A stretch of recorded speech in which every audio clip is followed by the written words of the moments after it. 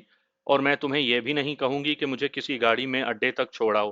میں اپنی گاڑی میں آئی ہوں اور میرا ڈرائیور میرے ساتھ ہے۔ دوپہر ہونے سے پہلے میں واپس پلٹ جاؤں گی۔ اب کوئی ہے تمہیں اعتراض؟ تبھی مجھے ایک دم سے ہی اس پر غصہ آ گیا۔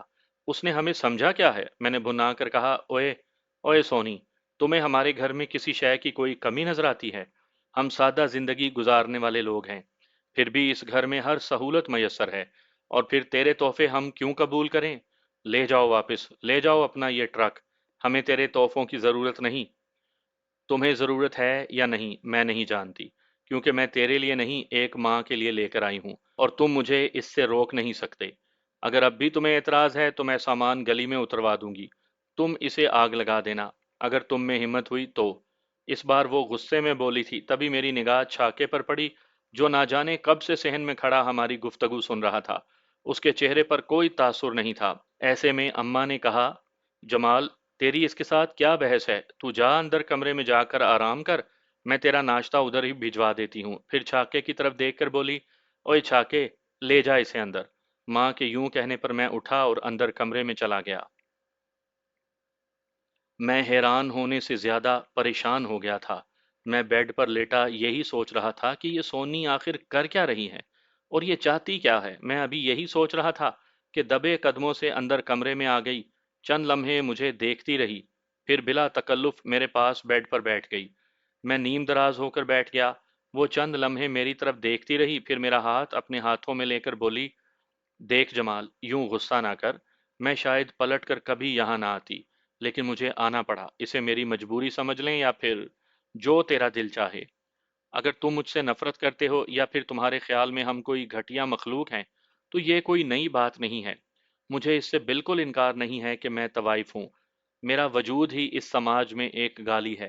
تم بھی اگر مجھ سے نفرت کرو گے تو مجھے کوئی دکھ نہیں ہوگا۔ مجھے اس سے کوئی غرض نہیں ہے کہ تم طوائف ہو یا نہیں، مگر جو تو ڈرامے بازی کر رہی ہے نا، اس کی مجھے سمجھ نہیں آ رہی۔ یہ تم کیا کر رہی ہو؟ وہ کون سی مجبوری ہے جو تمہیں یہاں لے آئی ہے؟ یہی تو میں تمہیں بتانے کے لیے آئی ہوں، یہاں اتنا سفر کر کے تھکن اتارے بغیر۔ اس نے میرے چہرے پر دیکھا اور پھر میرا ہاتھ چھوڑتے ہوئے بڑے اعتماد بھرے لہجے میں بولی، تم اب بھی پریشان ہونا کہ جیپ پر آنے والے وہ حملہ آور کون تھے؟ تم اب بھی الجھے ہوئے ہو کہ اس کے پیچھے کون ہے، پیرزادہ ہے یا شاہ زیب؟ ایسا کچھ نہیں ہے، یہ دونوں ہی نہیں ہیں۔ تو پھر کون ہے وہ؟ میں نے تیزی سے بیڈ کی ٹیک چھوڑتے ہوئے پوچھا، حالانکہ اس دوران میرے بدن سے کئی جگہوں پر ٹیسیں اٹھی تھیں۔ وہ جو کوئی بھی ہے تم اسے چھوڑو۔ اس وقت اگر وہ اندھیرے میں ہے تو اسے اندھیرے ہی میں رہنے دو۔ حملہ آور بھی اس کی طرف سے تھے اور پولیس بھی اسی نے بھیجی تھی۔ سونی نے کہا تو میرے تن بدن میں آگ لگ گئی۔ اندیکھا وار کرنے والا دشمن اندھیرے میں تھا اور یہ اسے اب بھی اندھیرے ہی میں رکھنا چاہتی تھی۔ دشمن کا ساتھ دینے والا بھی دشمن ہوتا ہے، اور وہ منافق جو سازشیں کر کے خود کو اندھیرے میں رہنے کی کوشش کرے، اس کے باپ پر تو ویسے ہی شک ہوتا ہے۔ کیا یہ مجھے بے وقوف بنانے کے لیے آئی ہے؟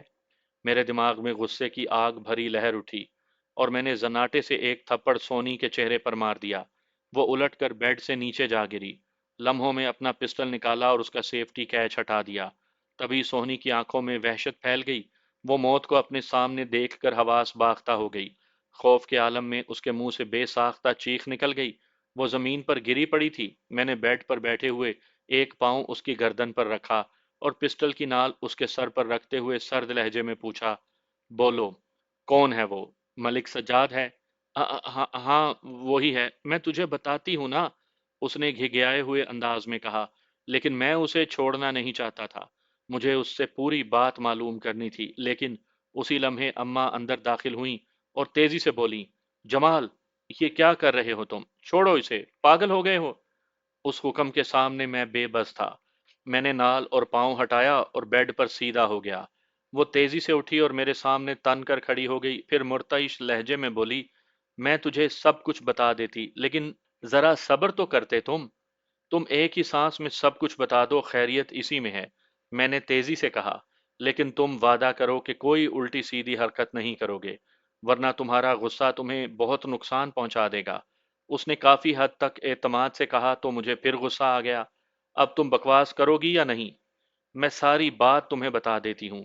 یہ کہہ کر اس نے اماں کی طرف دیکھا اور خجالت بھرے انداز میں بولی، اماں، اس سے وعدہ لو کہ یہ جو کچھ بھی کرے گا سوچ سمجھ کر کرے گا، وہ لوگ اس کی سوچ سے بھی زیادہ خطرناک ہیں۔ سونی پتر، جو یہ پوچھتا ہے وہ ساری بات اسے بتا دے۔ یہ نہیں، میں تم سے وعدہ کرتی ہوں کہ یہ ایسا ویسا کچھ نہیں کرے گا۔ ٹھیک ہے، اس نے سر ہلایا اور پھر مجھ سے ذرا سا فاصلہ چھوڑ کر بیٹھ گئی۔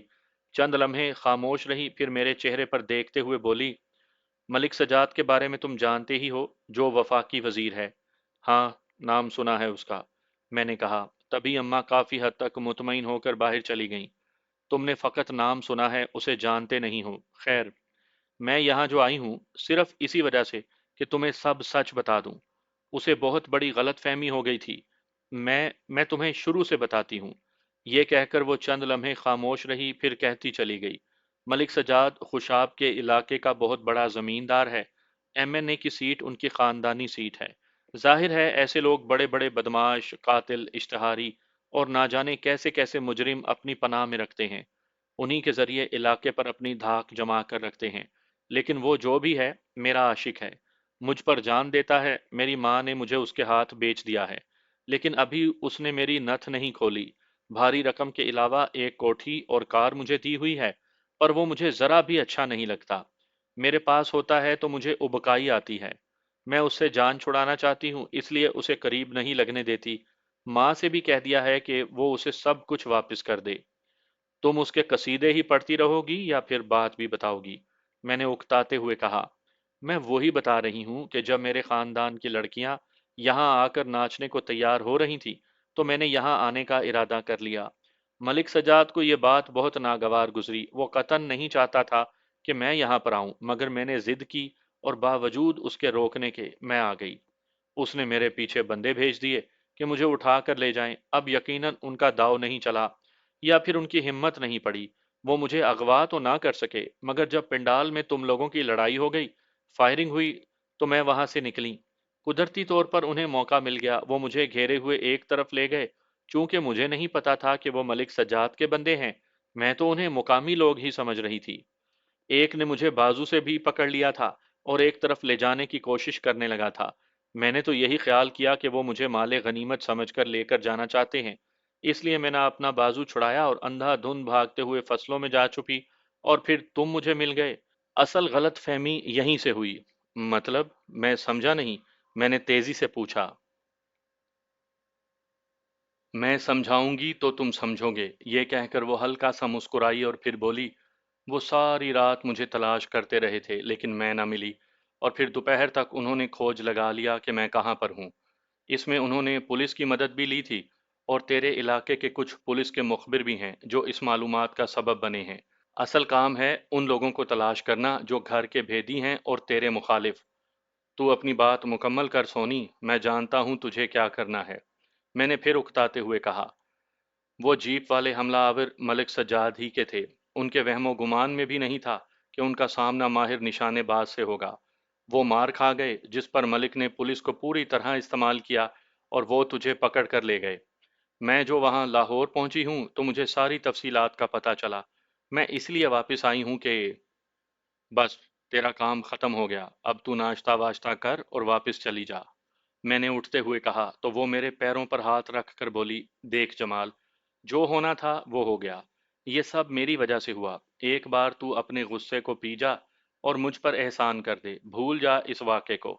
میں بہت شرمندہ ہوں، تیرا مجھ سے وعدہ رہا، میں اس سے بدلہ ضرور لوں گی اور تجھے بتا کر لوں گی بدلہ۔ میں پاگل نہیں ہوں کہ اس پر چڑھ دوڑوں گا، میں مان لیتا ہوں تیری بات، لیکن وعدہ کرو میں جو کچھ بھی کروں گا تم میری مدد کرو گی۔ میں نے ایک خیال کے تحت اس سے کہا تو وہ خاصی حد تک مطمئن ہو گئی، پھر اٹھ کر باہر چلی گئی۔ کچھ ہی دیر کے بعد فری ناشتہ لے کر آ گئی۔ اس نے کافی کچھ میرے سامنے رکھ دیا، میں سوچتے ہوئے ناشتہ کرنے لگا۔ ناشتہ کرنے کے کچھ دیر کے بعد میں باہر گیا تو مزدور سامان اتار کر صحن میں رکھ رہے تھے۔ مجھے یوں لگا جیسے وہ میرے خاموش ہو جانے کی قیمت ادا کر رہی ہو۔ تبھی میں نے جا کر سونی سے پوچھا، یہ سارا سامان کتنے کا آیا ہے؟ یہ صوفے، یہ فریج، یہ دوسرا سارا الیکٹرانکس کا سامان؟ میں نے حساب نہیں کیا، بس جلدی جلدی میں لے لیا۔ اس نے مسکراتے ہوئے کہا، پھر بھی اندازہ تو ہوگا؟ میں نے پوچھا تو اس نے 6 ہندسوں میں اندازے سے رقم بتائی۔ میں نے خاموشی سے سنی اور پھر اوپر چھت پر موجود کمرے میں چلا گیا۔ وہاں جا کر میں نے اتنی رقم نکالی، پھر کچھ زائد رقم نکال کر نیچے آ گیا۔ فری اور سونی اماں کے پاس ہی صحن میں بیٹھی تھیں۔ میں نے وہ رقم لے جا کر اس کے سامنے رکھ دی۔ یہ لو رقم، اور دوسری بات نہیں کرنی۔ جب سامان اتر جائے تو اپنے ساتھ لائے لوگوں کو لے کر فوراً چلی جانا۔ میں کچھ دیر بعد واپس آؤں تو تم یہاں پر نہیں ہونا۔ جمال، یہ تم، اس نے تیزی سے کہنا چاہا تو میں نے اس کے ہونٹوں پر انگلی رکھتے ہوئے کہا، خاموش، کہا نا دوسری بات نہیں کرنا۔ یہ کہہ کر میں نے زائد رقم اماں کو تھماتے ہوئے کہا، اس لڑکی کو دے دینا جو اس کے ساتھ آئی ہے، خالی ہاتھ جائے اچھا نہیں لگتا، میں نے کہا اور باہر کی طرف چل دیا۔ باہر والے کمرے میں چھاکا کرسی پر خاموشی سے بیٹھا تھا۔ میں نے جاتے ہی اس سے بائک نکال لانے کو کہا۔ وہ اندر جا کر بائک نکال لایا تو میں نے ڈیرے پر چلنے کو کہا۔ ہم اپنی گلی سے نکل کر ڈیرے کی جانب چل دیے۔ میرا دماغ جب بھی سونی اور ملک سجاد کے بارے میں سوچتا گرم ہو جاتا۔ ایک طوائف کا کیا بھروسہ، وہ شاید اس وقت میرے گھر میں بیٹھی ملک سجاد ہی کی وکالت کر رہی ہو، رکھیل اپنے رکھنے والے ہی کی سلامتی چاہے گی۔ میں یہی سوچتا رہا اور چھاکا ڈیرے پر لے گیا۔ وہاں جا کر میں نے اطمینان سے ساری بات اسے بتا دی۔ وہ ساری بات سن لینے کے بعد کافی دیر تک سوچتا رہا، پھر آہستگی سے بولا، جمال، یہ تو سچ ہے کہ معاملے کو ٹھنڈا کر کے ہی دیکھا جائے، لیکن پہلے مخبروں کی خبر لیں، باقی بعد میں دیکھیں گے۔ اس نے کہا تو میں کافی حد تک پرسکون ہو گیا۔ میں بھی اسی نہج پر سوچ رہا تھا۔ صبح کی طلائی کرنیں اپنا آپ زمین پر نچھاور کر رہی تھیں۔ جسپال سنگھ کوٹھی کی چھت پر کھڑا دور تک پھیلے ہوئے کھیتوں کو دیکھ رہا تھا۔ اوائل فروری کے دنوں میں گندم کی فصل سے زمین سبز دکھائی دے رہی تھی۔ کہیں کہیں کوئی دوسری فصل اپنے گہری یا کم گہری رنگت کے باعث الگ سے نظر آ رہی تھی۔ مشرق میں دور تک کھیت ہی تھے، جبکہ مغرب کی جانب اوگی کا گاؤں تھا، جو بہت زیادہ پھیلا ہوا لگ رہا تھا۔ اس کی آنکھ اس وقت کھل گئی تھی جب سورج نہیں نکلا تھا۔ وہ بستر میں پڑا نہیں رہ سکا۔ اس نے منہ ہاتھ دھویا اور چھت پر چلا آیا۔ اسے پنجاب کی یہ کھلی ہوا بہت اچھی لگ رہی تھی۔ اگرچہ بہت ساری سوچیں اس کے دماغ میں آ رہی تھیں، مگر وہ کچھ وقت کے لیے اس منظر میں کھو جانا چاہتا تھا۔ یہ منظر اس نے صرف فلموں میں یا پھر تصویروں میں دیکھے تھے، مگر سوچ پر قابو کون رکھ سکا ہے؟ خیالوں پر گرفت نہیں ہو سکتی۔ یہی وہ عطیہ ہے جس سے انسان خود کو قوت کے ساتھ آگے ہی آگے دھکیل رہا ہے۔ خیال ہی زندگی میں رنگینیاں پیدا کیے ہوئے ہے۔ وہ ان منظروں میں کھویا ہوا تھا، مگر لاشعوری طور پر سوچتا جا رہا تھا کہ بھارت کی سرزمین پر قدم رکھتے ہی اس کے لیے حیرت ہی کے در واہ ہوئے تھے۔ ایک ہی دن میں انکشاف در انکشاف نے اسے پوری جان سے ہلا کر رکھ دیا تھا۔ بھارت کی سرزمین پر اس کے ساتھ ایسا بھی ہوگا، یہ اس نے سوچا بھی نہیں تھا۔ اب گولڈن ٹیمپل میں تو وہ ماتھا ٹیکنے گیا تھا۔ اس کا ارادہ تھا کہ جو کچھ اس نے آج تک وہاں کے بارے میں سنا ہے، تصویروں یا فلموں میں دیکھا ہے، وہ سب اپنی آنکھوں سے دیکھے گا۔ لیکن اس کے ساتھ ہوا کیا؟ وہ وہاں پر جو کچھ بھی اس کے ساتھ ہوا، وہ خود ہی جانتا تھا۔ اس کی وضاحت وہ کسی کو کر نہیں سکتا تھا۔ اس خیال کے آتے ہی وہ پھر سے اپنی کیفیت کو محسوس کرنے لگا تھا۔ انہی لمحات میں اس کے اندر یہ سوال ابھرا کہ آیا وہ اپنی ان کیفیات کے بارے میں کسی کو بتائے یا نہیں؟ اسے کچھ سمجھ میں نہیں آ رہی تھی۔ ہاں، مگر وہ یہ ضرور سمجھ رہا تھا کہ اسے اشارہ ہوا ہے۔ اس نے یہاں پر کیا کرنا ہے اور کیسے کرنا ہے، ایک طرح سے اپنے خیالوں، خواہشوں اور امیدوں کی تائید مل گئی تھی۔ اس کے لاشعور میں کہیں نہ کہیں یہ تھا کہ جس طرح اس نے اپنا مقصد چھپا کر رکھا ہے اس اشارے کو بھی اپنے تک رکھے، اور اگر واحد گرو نے چاہا تو خود ہی ایسی صورتحال پیدا ہو جائے گی جس میں اس راز کو افشا کرنا ضروری ہوگا۔ اور پھر جیسے ہی وہ گاؤں میں داخل ہوا تو انوجیت کے بارے میں انکشاف ہو گیا۔ وہ اس کے اتنا قریب بھی ہو سکتا ہے، جب تک وہ اس گاؤں میں نہیں پہنچا تھا اسے گمان بھی نہیں ہوا تھا کہ وہ اتنے قریب لوگوں کے ہاں جا رہا ہے۔ اس کی ملاقات ایسی ہستی سے بھی ہو جائے گی جس کے باعث اسے نئی زندگی ملی تھی۔ اگر اس رات کلجیت کور اپنے گھر سے نکل کر ان کی حویلی کی طرف نہ جاتی تب وہ بھی دوسرے سب کے ساتھ آگ میں جل گیا ہوتا۔ اگرچہ زندگی دینے اور لینے والا وہی مالک ہے جس نے پیدا کیا، تاہم اس دنیا میں رب نے اپنے بندوں ہی کے ذریعے سب کچھ کروانا ہوتا ہے۔ پھپھو سکھجیت نہیں چاہتی تھی کہ وہ دوبارہ بھارت آئے، لیکن وہ آ گیا۔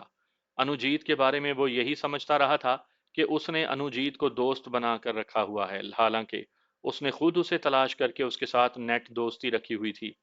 اپنی شیر خارگی کے دور سے لے کر اب تک اگر وہ سوچے تو اس میں سے کیا نکلتا ہے کہ وہ دائرے کا پابند ہے اور پھر سے وہیں آن کھڑا ہوا ہے جہاں سے وہ 28 برس پہلے چلا تھا۔ اب اس کے پاس کیا تھا؟ آگ کے سوا اس کے من میں کچھ بھی نہیں تھا۔ انتقام کی بھڑکتی ہوئی آگ، لیکن وہ لوگ دکھائی نہیں دے رہے تھے جن سے اس نے بدلہ لینا تھا۔ یہ سب کیسے ہوگا؟ یہی سوال اس کے لیے سب سے بڑی اہمیت رکھتا تھا۔ سب سے پہلے اسے ان لوگوں کو تلاش کرنا تھا، ان کے بارے میں معلومات ہی سے وہ آگے بڑھ سکتا تھا۔ اس کا آغاز کہاں سے کرے؟ کیا انوجیت اس قدر بھروسے مند آدمی ہے؟ کیا اس میں اتنا حوصلہ اور جرأت ہوتی کہ وہ اس پر اعتماد کر کے سب کچھ بتا دے؟ کیا وہ اس کا بہترین ساتھی ثابت ہو سکتا ہے؟ کیا وہ... آپ ادھر ہیں؟ میں ادھر کمرے میں دیکھ رہی تھی۔ ہرپریت کور کی آواز نے اسے خیالوں سے باہر لا پھینکا۔ تبھی اس نے گھوم کر دیکھا، سفید لباس میں میک اپ سے بے نیاز چہرہ، کھلی زلفوں کے ساتھ وہ سراپا سوال بنی اس کے سامنے تھی۔ چونکہ وہ سیڑھیاں چڑھ کر آئی تھی اس لیے ہلکے ہلکے لرزتے وجود سے وہ اپنی تیز سانسوں کو قابو میں کرنے کی کوشش کر رہی تھی۔ معصوم سا حسن سیدھا اس کے دل میں اترتا چلا گیا۔ تبھی اس نے خود پر قابو پاتے ہوئے کہا، بس ایسے ہی یہ منظر دیکھنے یہاں چھت پر آ گیا تھا۔ شاید تمہیں معلوم نہیں میں پہلی بار یہ نظارے دیکھ رہا ہوں۔ اس نے عجیب سے لہجے میں اس کے چہرے پر دیکھتے ہوئے کہا تو وہ شوخی سے بولی، ویسے میرے لیے بڑی عجیب سی بات ہے کہ ان کھیتوں کے نظارے آپ کو اتنے اچھے لگ رہے ہیں۔ ظاہر ہے ہم نے تو ہوش سنبھالتے ہی انہیں دیکھا ہے، مگر آپ نے نہیں۔ یہ تو فطری سی بات ہے نا ہرپریت، جس کے پاس جو چیز جتنی زیادہ ہوتی ہے وہ اس کے لیے اتنی ہی بے اہمیت ہوتی ہے۔ جسپال نے عام سے انداز میں کہا تو پھر وہ اسی شوخی سے بولی، لیکن سب چیزوں کے بارے میں ہم ایسا نہیں کہہ سکتے۔ مثلاً دولت، زیادہ تر لوگ یہی چاہتے ہیں کہ ان کے پاس زیادہ ہو، اور اس کی اہمیت بھی بہت ہوتی ہے۔ کسی کا پیار جتنا زیادہ ہوگا اتنا ہی اچھا ہے۔ تم ٹھیک کہتی ہو، اس نے اداس ہوتے ہوئے کہا۔ اچھا آپ ناشتہ کر لیں، اور اگر آپ کو یہاں بہت اچھا لگ رہا ہے تو میں ناشتہ یہیں لے کر نہیں، اتنا سب کچھ یہاں لاؤ گی؟ چلتے ہیں، اس نے جلدی سے بات کاٹتے ہوئے کہا۔ چلیں پھر آئیں۔ یہ کہتے ہی وہ الٹے قدموں پلٹ گئی۔ وہ بھی اس کے پیچھے لپکا۔ وہ اس کے آگے آگے سیڑھیاں اتر رہی تھی۔ وہ اسے غور سے دیکھ رہا تھا۔ اسے وہ ہرنی کی جیسی لگی، پتلی سی کمر، لچکتی ہوئی، بل کھاتی ہوئی وہ سیڑھیاں اتر رہی تھی۔ وہ یوں ہی آگے پیچھے چلتے ہوئے ڈائننگ ٹیبل پر جا پہنچے، جہاں کلجیت کور پہلے ہی سے ان کی منتظر تھی۔ آپ اتر، ناشتہ کر۔ او، یہ تو آپ نے اتنا اہتمام کر لیا، جسپال نے بھری ہوئی میز پر نگاہ ڈالتے ہوئے کہا۔ یہ سب ہرپریت نے کیا ہے، کلجیت کور نے مسکراتے ہوئے کہا۔ میں نے تو سوچا پتہ نہیں دیسی ناشتہ پسند کرے نہ کرے، اس لیے ولایتی بھی بنا دیا، اب جو دل کرے۔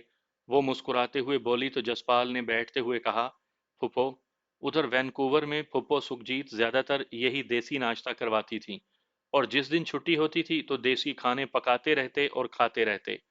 ہاں دل کی بڑی اچھی تھی سکھجیت، میرے تو ساری زندگی وہ کام آئی۔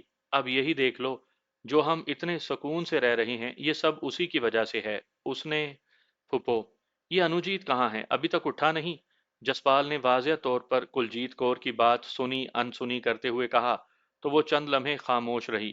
سمجھ گئی تھی کہ وہ اس کی یہ بات سننا نہیں چاہتا، پھر بولی، اٹھ تو وہ کافی دیر پہلے سے ہی گیا ہے، وہ کسرت کرتا ہے، ابھی تیار ہو کر آتا ہی ہوگا، جا بلا لا ویر کو۔ جی بیبے۔